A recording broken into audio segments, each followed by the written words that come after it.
Laura. We're going to learn an exercise called the Tick Tock. Now, for the Tick Tock, we're going to be imprinted into the mat, meaning that each vertebra is gently touching the mat, ideally. And then we're going to try to maintain that imprint as we move the legs in kind of a scissoring motion. So let me show you what that looks like.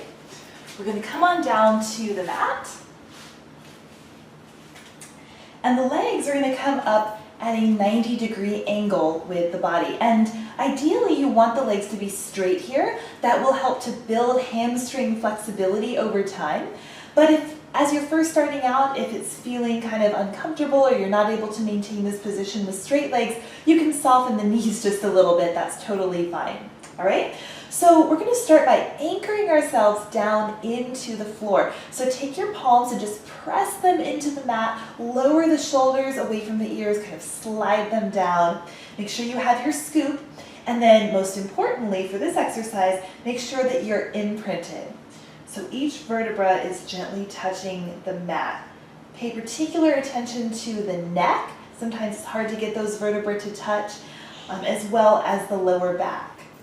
All right, now we're going to lower one leg down slightly. It doesn't have to be real far, maybe about a 45-degree angle. We'll take a deep breath in to prepare and exhale, switch. And we'll exhale, switch again. And at first, we're going to go nice and slow, and at every point along the way, we're rechecking to make sure that we're still imprinted. Now, as you build confidence with this and strength, and you feel like, okay, I'm able to maintain the imprint at every step along the way, you can pick up the pace, and that's actually where this exercise gets its name, because you want to imagine like the tick-tock rhythm of a clock.